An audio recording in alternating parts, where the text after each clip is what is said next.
दोस्तों, चाय की चुस्कियों के साथ ट्रेडिंग पर चर्चा के आज के एपिसोड में हम डिस्कस करेंगे पिछले हफ्ते का ज़बरदस्त पागलपन जो मार्केट में हुआ और उससे भी ज़्यादा जो अगले हफ्ते होने वाला है, क्योंकि अमेरिका और इजराइल ने वॉर कर दी है ईरान के ऊपर। तो बहुत ज़बरदस्त हफ्ता था। पिछले हफ्ते टेक कंपनीज ने धूम मचा दी और इंडियन टेक कंपनीज की तो वाट लग गई। उसके अलावा कई सारी सेक्टर्स ऐसे थे जिन्होंने रेजिलियंस दिखाया, जो गिरने के लिए तैयार नहीं है। ट्रेडर्स के लिए तो ये हफ्ता बहुत ही ज़्यादा पागलपन भरा रहा और सच कहूँ तो हफ्ता दर हफ्ता मेरी अपनी पोजीशंस भी काफ़ी ज़्यादा प्रॉब्लम में आती जा रही हैं। लेकिन अमेरिका इजराइल के जो वॉर की न्यूज़ है बहुत ज़्यादा इंपॉर्टेंट है, उसके बारे में तो लंबी बातचीत होगी आज। और कैसे पूरी की पूरी दुनिया इन लोगों के वॉर के बीच में फंसा हुआ है। सबसे ज़्यादा नॉइस तो ट्रेडर कम्युनिटी में है, तो ट्रेडर कम्युनिटी का पूरा आपके सामने विश्लेषण लाऊंगा, एक्सपर्ट्स का विश्लेषण लाऊंगा कि वो लोग क्या बात कर रहे हैं। तो इस बार ट्रेडिंग पर चर्चा में हम मार्केट रैपअप करेंगे, मार्केट प्रेडिक्शन करेंगे और थोड़ा डिस्कस करेंगे कि दुनिया भर में क्या चल रहा है, क्या चर्चा हो रही है। चर्चा मेरी आपके साथ ट्रेडिंग एपिसोड नंबर 4 में। तो दोस्तों, सबसे पहले थोड़ा सा रैप अप कर लेते हैं दुनिया भर में इस बार क्या हुआ, खासकर इंडियन मार्केट्स में क्या हुआ। देखिए, खासकर इंडियन मार्केट में बाजार का हाल जो है काफ़ी खराब रहा। निफ्टी 1.7% नीचे बंद हुआ है, यानी कि 25,181 पे, जो कि थोड़ा सा क्रिटिकल सपोर्ट वाला लेवल है, क्योंकि 25,000 एक साइकोलॉजिकल सपोर्ट भी बनता है। Bank Nifty actually life high पर बंद हुआ है। वीकली क्लोजिंग के हिसाब से देखें तो बैंक निफ्टी ने नया लाइफ हाई लगभग टच कर दिया इस हफ्ते। मार्केट का फियर इंडेक्स यानी कि इंडिया विक्स 13.68 पर पहुंच गया है, जिससे कि ट्रेडर्स थोड़े सतर्क हैं। ऑब्वियसली सतर्क होना भी चाहिए। दिलचस्प बात यह है दोस्तों कि निफ्टी 50 ने अच्छा प्रदर्शन किया है, लेकिन माइक्रो कैप स्टॉक्स लगभग 2% की गिरावट के साथ सामने आए हैं। तो माइक्रो कैप ने काफ़ी ज़्यादा रिस्क की बात है। फ्राइडे में पिछले आखिरी 30 मिनट में तो ज़बरदस्त फॉल आया। तो क्या किसी को पता था कि वॉर होने वाली है, या फिर इस फॉल के पीछे क्या क्या रीज़न थे? उस फॉल में भी काफ़ी लोग ट्रैप हो गए। जैसे मैंने अपना लंबा वीडियो बनाया था कि जो मेरे पिछले हफ्ते के पीएनएल का जो वीडियो था, उसमें फ्राइडे के बाद के आधे घंटे में मेरा थोड़ा सा जो और प्रॉफिट हो जाता वो घट गया, वो थोड़ा कम हो गया। सेक्टर्स की कहानी तो बहुत इंटरेस्टिंग है। आईटी सेक्टर्स की सबसे ज़्यादा पिटाई हुई है। 5.21% आईटी सेक्टर ने और ज़्यादा गंवा दिया, जिसका मुख्य कारण है ग्लोबल ग्रोथ और एंथ्रोपिक। आपको पता ही है, सबसे बड़ा विलन आजकल वही हो रखा है। उसके बारे में भी बहुत ज़बरदस्त न्यूज़ है इस हफ्ते के लिए। इसके अलावा रियल्टी सेक्टर भी लगभग 4.5% टूटा है। चमकने वाले सेक्टर्स में से पीएसयू बैंक 3.5% ऊपर हुआ और फार्मा सेक्टर 3.5% ऊपर हुआ। इन लोगों ने बाजार को थोड़ा बहुत सहारा दिया, यानी कि डिफेंसिव और साइक्लिकल स्टॉक्स में थोड़ी मजबूती है। बाकी मार्केट थोड़ी खराबी चल रही है। ग्लोबली अगर हम देखें तो अमेरिका की कंपनीज के रिजल्ट्स ने, खासकर एनवीडिया का रिजल्ट आया, ऊपर नीचे उसने मार्केट को काफ़ी किया। वहीं अमेरिकी सरकार ने बड़े इंटरेस्टिंगली टेम्परेरी टैरिफ 10% टैरिफ लगाया, क्योंकि जो अमेरिका की कोर्ट की जो वार्निंग आई थी, जो डिसीजन आया था, उसके चलते अमेरिकन गवर्नमेंट ने टेम्परेरी टैरिफ लगाया हुआ है। उससे ग्लोबल सेंटीमेंट थोड़े ओवरऑल खराब है। इंडिया का तो फिर भी ठीक है, लेकिन दुनिया भर में थोड़ा सेंटीमेंट खराब है। लेकिन ट्रंप की दादागिरी तो पूरी चली रही है। उसने सब कंट्रीज को धमकी दे दी है कि कोई भी इसका फायदा उठाएगा तो उसको मैं देख लूंगा। जापान का निक्केई लाइफ हाईज अभी भी छू रहा है। तो जापान के निक्केई को कुछ फर्क नहीं पड़ता दुनिया में क्या हो रहा है, वो अपनी धुन में मस्त है। इतने सालों तक डाउन रहा, फिलहाल ऊपर चल रहा है। उसके अलावा कुछ इंपॉर्टेंट डेटा पॉइंट्स दोस्तों, कच्चा तेल ऑलरेडी 71.41 पर बैरल हो गया है डॉलर्स, यानी कि कच्चा तेल ऑलरेडी ऊपर जा रहा है। और कल जब मार्केट खुलेगी तो किसी को नहीं पता कच्चा तेल और गोल्ड कहाँ पर जाएंगे। रुपया 90.98 है डॉलर के मुकाबले, तो रुपया थोड़ा सा स्टेबल हो रहा है, लेकिन इस हफ्ते थोड़ी रुपए में गिरावट आई है। गोल्ड 1,58,000 है। मेरे को उम्मीद है कल वो भी 1,60,000 के ऊपर खुलेगा। ऐसे सिल्वर शायद 3 लाख के ऊपर ना चला जाए। पिछले कुछ दिनों में गोल्ड सिल्वर में वैसे भी तेजी आ रही है, क्योंकि ये सेफ हेवंस माने जाते हैं। इसके अलावा बिटकॉइन क्रिप्टो करेंसी की वर्ल्ड में थोड़ी सी स्टेबिलिटी वापस आने की सोच रही है, लेकिन फिर भी बिटकॉइन इस हफ्ते लोएस्ट पॉइंट $62,000 टच करके फिलहाल 67,000 पर है। 10 ईयर बॉन्ड यील्ड लगभग 6.5-7% के करीब है, तो वो स्टेबल है। बाजार में जबरदस्त सेक्टर रोटेशन चल रहा है। पैसे आईटी और रियल्टी से निकलकर मेटल्स, पीएसयू बैंक, इन सब में जा रहे हैं, तो ये काफी क्लियरली दिख रहा है। वीकेंड एक्शन ऑलरेडी शुरू हो गया था फ्राइडे इवनिंग को, जब हमारा जीडीपी आया 7.8%। तो बहुत अच्छा जीडीपी है। एक्चुअली इंडियन स्टॉक मार्केट को भागना चाहिए, लेकिन पहली बात तो है कि इंडियन गवर्नमेंट के डेटा को कोई बहुत ज़्यादा ट्रस्ट करने वाले लोग फिलहाल कम ही हो गए दुनिया में। और उसके बाद जो यूएस और इसराइल ने ईरान के ऊपर अटैक किया, उससे जो जीडीपी की ग्रोथ है उससे कुछ फर्क नहीं पड़ता, कि सबसे बड़ी न्यूज़ फिलहाल वॉर की सिचुएशन ही बन चुकी है। तो डिटेल्स में जाने से पहले एक बहुत इंटरेस्टिंग चीज़, जो हमारा एक नया सेक्शन है कि दुनिया भर के ट्विटर वगैरह पे, सोशल मीडिया पर एक्सपर्ट्स क्या बात कर रहे हैं मार्केट्स को लेकर और इंडस्ट्री को लेकर, तो उनके मैं 8-10 पॉइंट्स आपके लिए लाया हूँ। ये दुनिया भर के एक्सपर्ट्स हैं, जो इन्फ्लुएंसर्स भी हो सकते हैं, जो इकोनॉमिस्ट हैं, जो मार्केट मूवर्स हैं, इन सब ये सब क्या-क्या बातें कर रहे हैं। तो सबसे इम्पोर्टेंट बात तो यही है ऑब्वियसली कि इंडिया का तो जीडीपी है 7.8%। बेसिकली लोनलीएस्ट बुल लोग इसको बोल रहे हैं, क्योंकि इसके आंकड़े काफ़ी ज़बरदस्त थे। ऑब्वियसली 7.8% अच्छा खासा जीडीपी है, लेकिन मैक्रो इकोनॉमिस्ट इसे पॉजिटिव सरप्राइज बोल रहे हैं। लेकिन दुख की बात यह है कि इतना शानदार डेटा होने के बावजूद भी ये जो ईरान इसराइल की लड़ाई शुरू हुई है, इसने इस खबर को दबा दिया है। ट्विटर पर ये चर्चा है कि क्या मंडे को मार्केट जश्न मनाएगी जीडीपी का, या फिर पैनिक में मार्केट पूरी की पूरी डूब जाएगी। एक बहुत इंटरेस्टिंग न्यूज़ यूएस की तरफ से आई है कि क्लॉड एआई का ट्रैप, यानी कि जिसके ऊपर यूएस ने एक रिस्ट्रिक्शन लगाया है। वो बोल रहे हैं कि हमारे ग्रुप में भी इस बारे में काफ़ी बात हुई थी कि ट्रम्प ने बोला है कि क्लॉड एआई यानी एंथ्रोपिक के ऊपर बैन लगा सकते हैं वो, जिससे कि ओपन एआई की संभावित डील एक तरह से हो जाएगी। और ये सब चीज़ें अगर क्लाउड एआई पर बैन लग गया, एंथ्रोपिक पर बैन लग गया, तो कहीं ना कहीं ये आईटी कंपनीज के लिए कुछ हद तक एक वरदान भी साबित हो सकती है, क्योंकि जो एआई के रिप्लेसमेंट का डर था वो कम हो जाएगा। मेरे को लगता नहीं इस चीज़ में बहुत ज़्यादा दम है, लेकिन ये न्यूज़ जो है वो ट्विटर पर बहुत ज़्यादा हॉट है। उसके अलावा दुबई में बमबारी की खबरें, तो देखिए लड़ाई हो रही है यूएस और इसराइल की ईरान से, लेकिन ईरान ने अब मिडल ईस्ट में बॉम्बिंग शुरू कर दी है, दुबई में बॉम्बिंग कर दी है। तो दुबई कई लोगों के इंडिया में भी बहुत ज़्यादा करीब है। दुबई की पॉपुलेशन में लगभग 30% लोग इंडियंस हैं।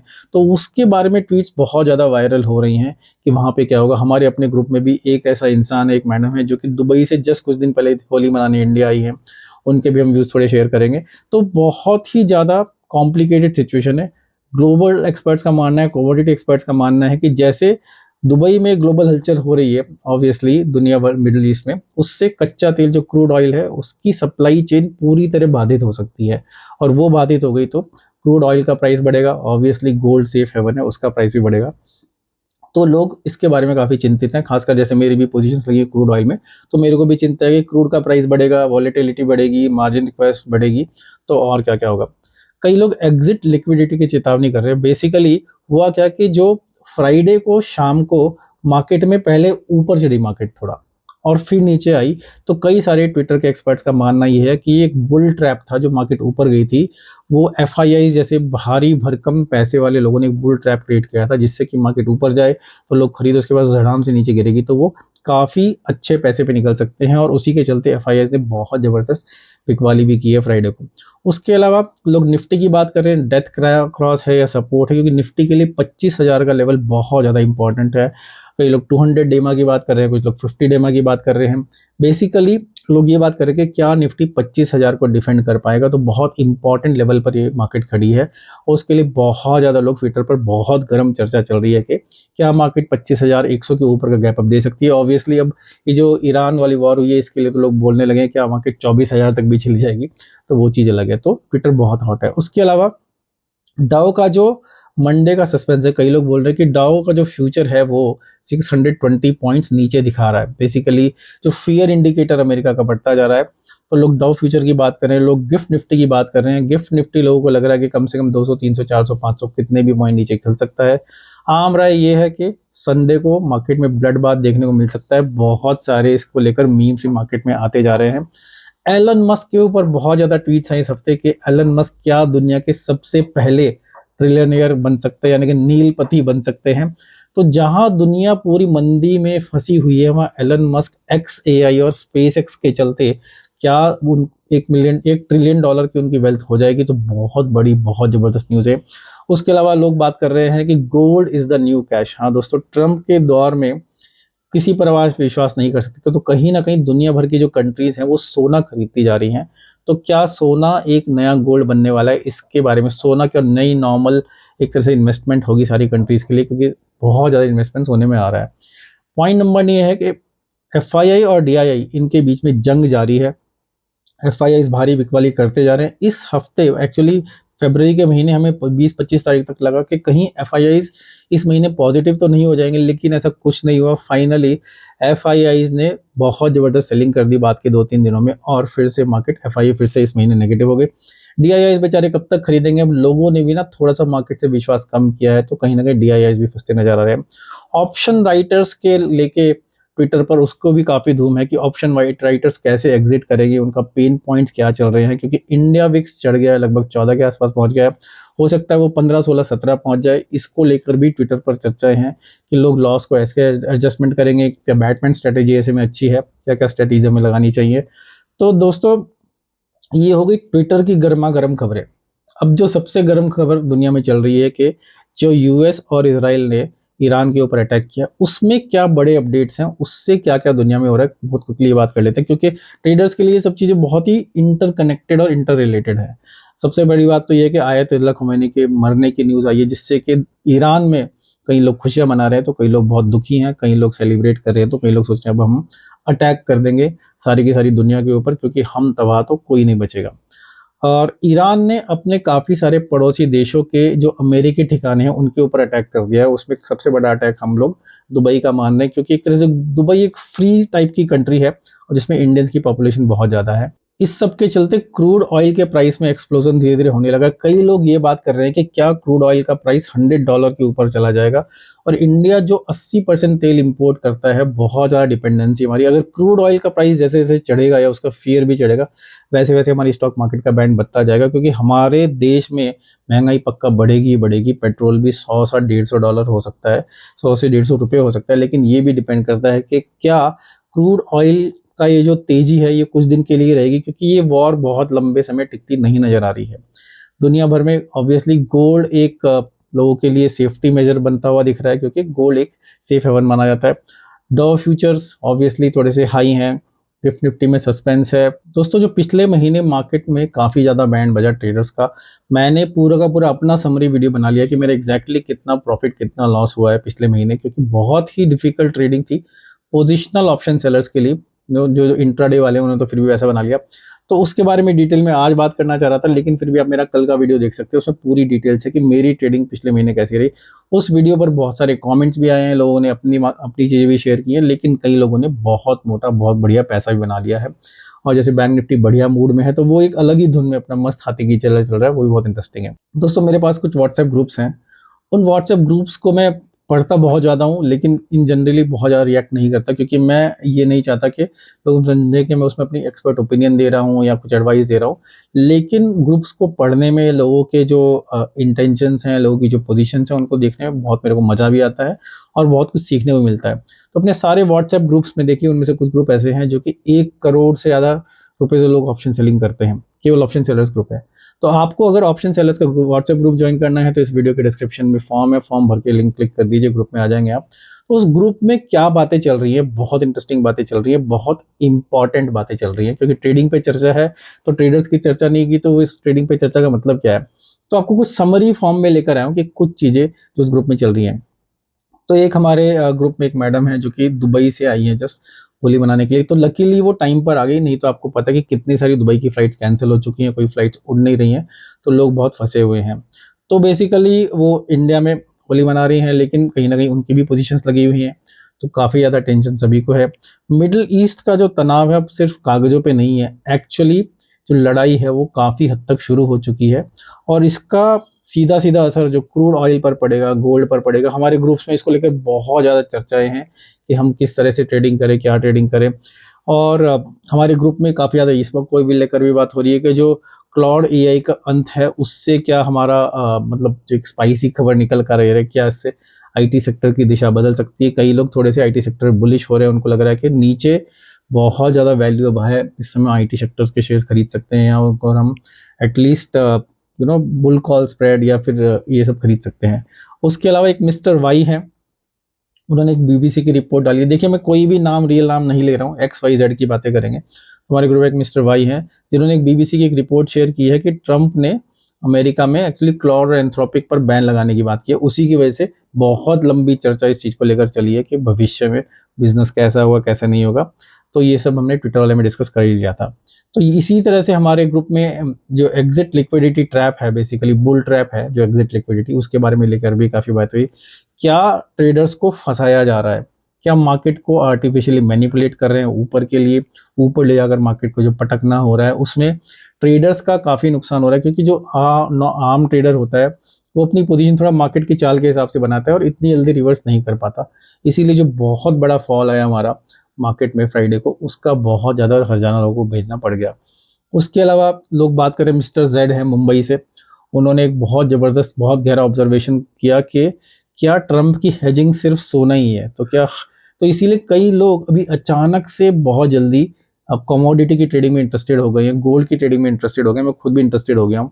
तो आज हमने इसके बारे में एक सेशन भी किया था। कोई दुनिया भर में अनिश्चितता है कि दुनिया भर की जो फिएट करेंसी है, जो बेसिकली इस समय, क्या हम गोल्ड को दुनिया की करेंसी मार सकते हैं? इसीलिए गोल्ड 1,60,000 के पार आराम से इस समय हो गया है। तो ऑप्शन सेलर्स के लिए बहुत ज़्यादा सर्वाइवल का इशू आ गया है। एक हमारे मिस्टर ए हैं कलकत्ता से, उन्होंने बहुत मैच्योर बात बोली है। उन्होंने कहा युद्ध जैसी जो चीज़ें हैं ना, वो मार्केट के फंडामेंटल्स नहीं बदलती हैं। अगर आपकी पोजीशन लॉन्ग टर्म की है और फंडामेंटल्स आपके साथ है तो आप मार्केट में टिके रहे, पैनिक ना करें, आपको ज़रूर ज़रूर सफलता मिलेगी ही मिलेगी।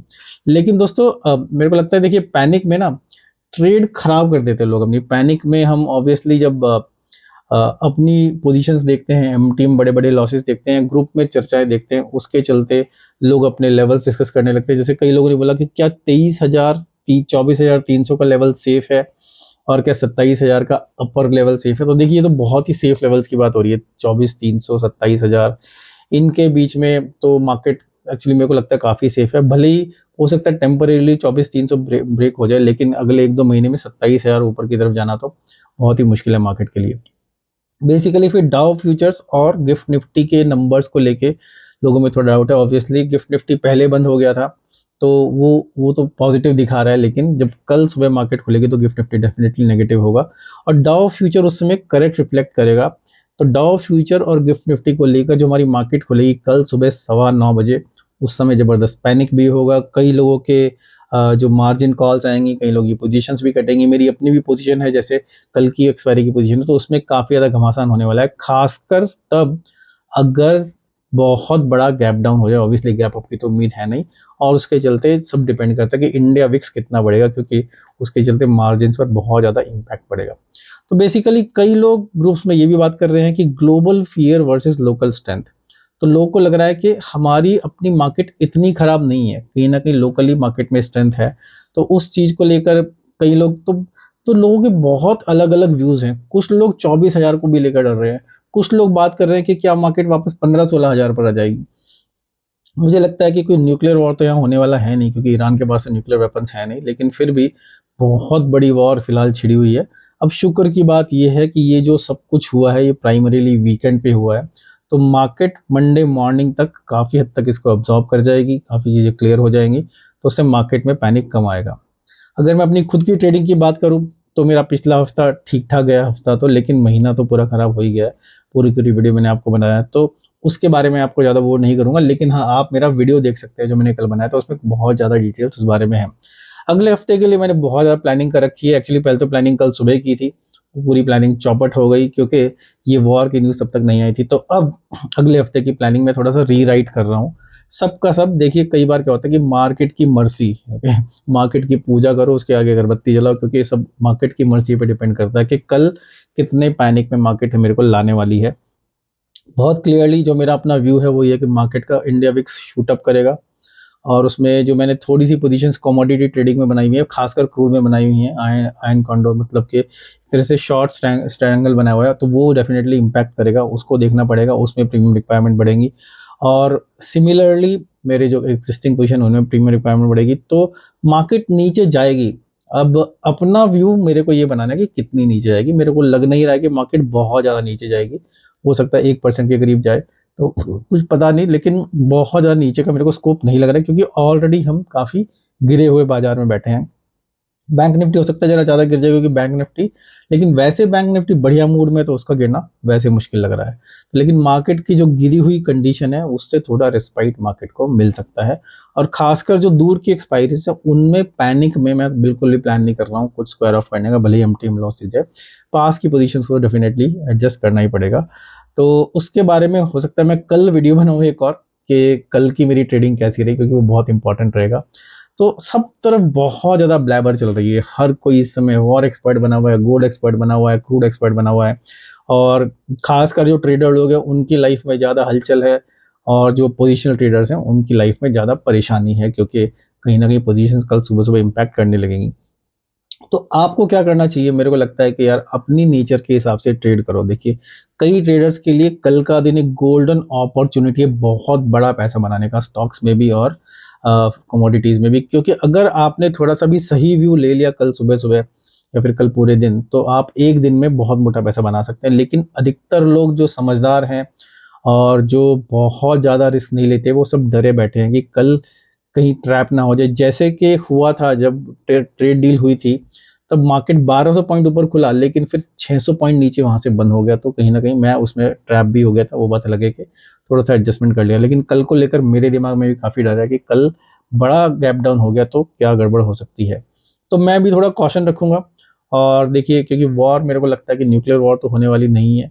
तो हो सकता है हफ्ता 10 दिन में वॉर खत्म हो जाए, हो सकता है 2-3 दिन में खत्म हो जाए। तो वो होगा तो मार्केट वापस ऊपर चढ़ेगी। तो कहीं ऐसा ना हो कि आप दोनों तरफ ट्रैप हो जाएँ। तो इतनी ज़्यादा कॉल राइटिंग मत कीजिए, कीजिए भी तो दूर कीजिए। लेकिन दूर-दूर भी कल बड़े मलाईदार प्रीमियम्स मिलेंगे, वो चीज़ बड़ी इंटरेस्टिंग रहेगी। लेकिन वो चीज़ बहुत लंबे समय तक नहीं रहती है, उसका आपको ध्यान देना पड़ेगा। तो दोस्तों, कल की जो एक्सपायरी है, उससे जो पैसा मेरा फ्री होगा, उससे मैं थोड़े और एडजस्टमेंट कर लूँगा। लेकिन कल की एक्सपायरी फ़िलहाल निकल जाए, क्योंकि डेफ़िनेटली कल की एक्सपायरी बहुत ज़्यादा रिस्की होने वाली है, और वो है मार्केट की मर्ज़ी पे। बाकी तो सब आपको पता ही है, मोह-माया है, तो क्या होगा, क्या नहीं होगा, वो तो भगवान जाने। तो इस हफ़्ते मेरे को बहुत लोगों ने 1-on-1 मैसेजेज़ भी भेजे हैं, उनके बारे में ज़्यादा बात फ़िलहाल नहीं करूँगा, क्योंकि वीडियो लंबी हो जाएगी, उसके बारे में बात फिर करेंगे। फ़िलहाल मेरे को लगता है कि आजकल इंट्राडे ट्रेडिंग थोड़ी बेटर हो गई है। तो लेकिन अगर ऑलरेडी पोज़ीशंस बनी हुई हैं तो इंट्राडे पे इतना फ़ोकस नहीं जाता, लेकिन कहीं न कहीं इंट्राडे जो ट्रेडर्स हैं, वो बहुत ईज़िली बहुत अच्छा पैसा कमा पा रहे हैं। दूसरी चीज़ ये कि ऑप्शन सेलर्स की बजाय ऑप्शन बायर्स थोड़ा पैसा कमा पा रहे हैं, तो कहीं न कहीं ऑप्शन बायर्स के लिए अच्छा समय चल रहा है इस समय। और लेकिन ये समय लंबे समय तक नहीं चलेगा, ऑप्शन सेलर्स का समय लंबे तक समय तक खराब नहीं चलेगा। लेकिन कब क्या होगा, इस बीच कहीं ऐसा ना हो कि पूरी कैपिटल साफ हो जाए, तो सबसे बड़ी डर की बात इंसान के लिए वही रहती है, इसीलिए हेजेस का रोल बहुत इंपॉर्टेंट है। उसके अलावा जो भी अपडेट्स होंगी वो मैं आपको देता रहूँगा। फिलहाल वीडियो को यहीं रोकते हैं, थोड़ा लंबा हो गया है। तो आपकी जो भी फीलिंग्स हैं, आपके दिमाग में भी जो भी चल रहा है, वो कमेंट्स में लिखिए कि आपके दिमाग में क्या चल रहा है, आपको क्या लगता है मार्केट में कल क्या होगा, और आप और क्या-क्या डिस्कशन सुनना चाहते हैं मेरी ट्रेडिंग पे चर्चा में, वो सब की सब बात करेंगे। और वीडियो को लाइक कीजिए, चैनल को सब्सक्राइब नहीं किया जो तो कृपया करके कर लीजिए। और बस यहीं ख़त्म करते हैं। आपकी फ़ाइनेंशियल फ्रीडम की यात्रा में आपका दोस्त अतुल जैन आपसे लूँगा विदा, और फिर लेकर आऊँगा आपके लिए कोई बहुत ही इंटरेस्टिंग ट्रेडिंग के ऊपर वीडियो। नमस्कार, all the best for tomorrow.